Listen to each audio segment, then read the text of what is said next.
दरूद शरीफ पढ़िए सल्लल्लाहु अलैहि नबी उम्मी व अला आलिहि व अस्हाबिहि व बारिक व सल्लिम सलातन व सलामन अलैका या सय्यदी या रसूल अल्लाह सल्लल्लाहु तआला अलैहि व सल्लम। हज़रात 1 बज गए, तकरीर करते करते बूढ़े हो गए, लेकिन आज पता चला कि मेन तकरीर का टाइम 1 बजे होता है।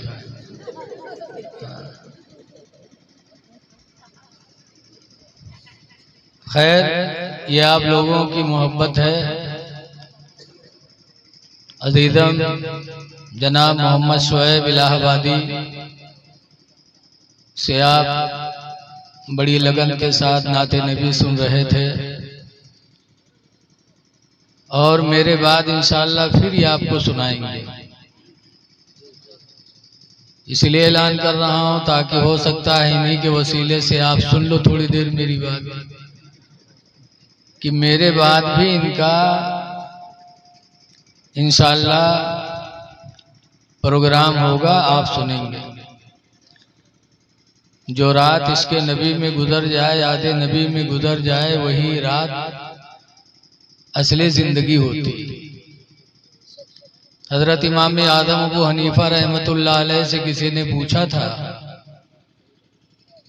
कि आपकी उम्र कितनी है, तो हजरत ने फरमाया था 2 साल। अच्छा ये बताओ, हमसे पूछो कितनी उम्र है, हम 2 साल बताए तो मनी हो हैं? और इमाम आदम भी इसी उम्र में थे, हमसे ज्यादा उम्र में थे। हमारे तो 59वां चलता है और इमाम आदम की उस वक्त उम्र थी 62 की। जब पूछा लोगों ने आपकी उम्र कितनी है, तो कहा 2 साल। तो लोगों को ताज्जुब हुआ कि आप 2 साल बता रहे हैं। तो इमाम आदम ने फरमाया था, वैसे तो मैं 62 साल का हूं, लेकिन मैं 2 ही साल समझता हूं। कहा क्यों?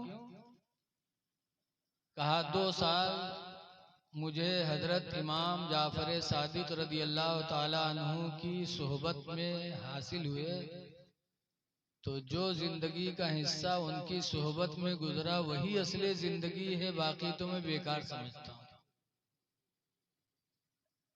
पता चला कि किसी आशिके रसूल के साथ जो वक्त गुजर जाए वही वक्त है। आप माशाअल्लाह बड़ी मोहब्बत करते हैं, आप सुनेंगे मेरे बात। और हमसे पहले हजरत अल्लामा मौलाना शमसुद्दीन साहब क़िबला का बेहतरीन बयान हुआ, लेकिन आज आप लोगों के अंदाज से यही लगा कि आज आप लोग नात सुनने ही के मूड में हैं। लेकिन बहरहाल हजरत कारी वसीम साहब, हाफिज अहमद रजा साहब, इन लोगों ने फोन किया। खैर थोड़ी देर के लिए मैं आपकी खिदमत में हाजिर हूँ। कुरान करीम की एक आयत मैंने पढ़ी है, अल्लाह ताला फरमाता है उदउ इला सबील रब्बिका बिल हिकमा, बुलाओ तुम अपने रब की तरफ हिकमत से, लोगों को बुलाओ अल्लाह की तरफ कैसे? हिकमत से, मार से नहीं, गाली देकर नहीं, लाठी से नहीं, बल्कि अल्लाह अल्लाह फरमाता है हिकमत से बुलाओ। और काहे से बुलाओ? वल मौइज़तिल हसना, और अच्छी तकरीर के जरिए लोगों को अपने रब की तरफ बुलाओ। सुभान अल्लाह। अच्छी तकरीर से बुलाओ, हिकमत से बुलाओ। लेकिन आज लोग तकरीर के यहाँ कहा थे मौलवीन के खाए पिए धंधा हो, बहुत से कहा कहे हैं वहाँ कहा करे जे यार जत्ता मौलवी बताइए वत्ता तो हम बनते हैं। अगर अबरे रहमत पढ़ लिए तो सबसे बड़े मुफ्ती समझते हैं अपने आप को, सबसे बड़े काबिल। लेकिन आज हम में तुम में कितनी जाहिलियत है, हम दीन को नहीं समझ पाते। ये तकरीर करने गया था तो वो मुझे मोटरसाइकिल से बिठा के मैलानी से शिवपुरी लाया। रास्ते में हम पूछन भैया तुम अपना नाम बताओ, क्या है नाम आपका? गर्मी बहुत रहा है, पसीना से कपड़ा भीगे रहा है, मोटरसाइकिल पर हवा लगी, सुकून लगा तो हम कहा का बोलकारी, नहीं तो अल्लाह जाने कहूँ घाय न जाए तो पता नहीं कहाँ से कहाँ पहुँचाए दे, तो तकरीर रह गई। तो कहा हम बुलकारे लागे। हम कहें भैया कहाँ रहा था? मौलाना साहब शिवपुरी रहे थे। हम कहा तुम्हारा नाम क्या है? तो कहा झुल्ला। तो हम कहा झुल्ला, असली नाम बताओ। कहें असली नाम यह है हजरत। तो हम खड़बड़ाने, हम कहें है मामला ही के कुछ गड़बड़। तो हम पूछें तुम किसके उम्मती हो?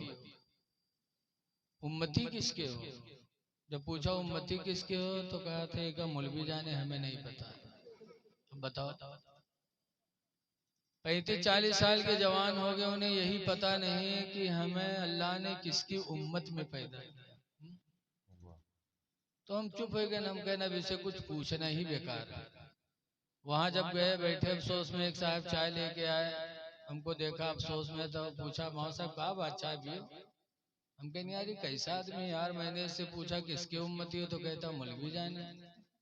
कहने रे मौलाना वो जाहिल होगी पीछे काहे पड़े? तो हम कहा अच्छा तो तुम बताओ तुम की उम्मती हो? तो कहते रे हजरत चाय पियो, आपसे बाहर थोड़ो हो, चाय पियो।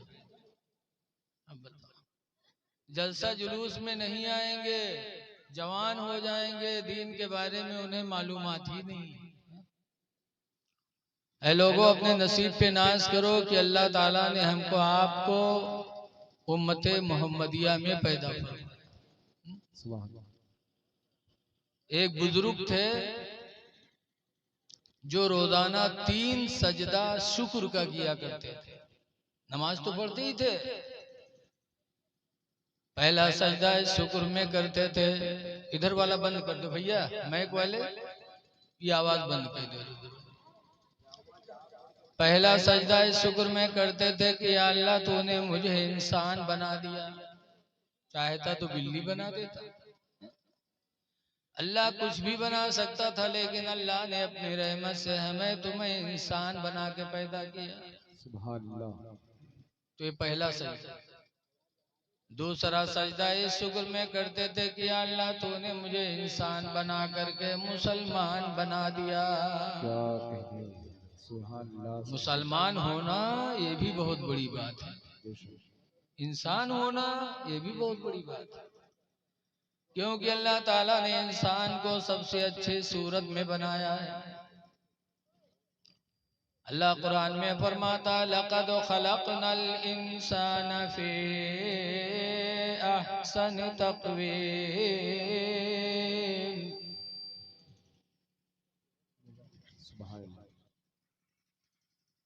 यकीनन इंसान को हमने सबसे अच्छी सूरत में बनाया है। सबसे अच्छी सूरत में अल्लाह ने दुनिया में किसी को बनाया तो इंसान को बनाया। इसीलिए चेहरे पे मारना इस्लाम ने मना किया है। हुजूर फरमाते ला तज़रिबिल वजह, किसी इंसान के चेहरे गलती करे तो चेहरे पे न मारो,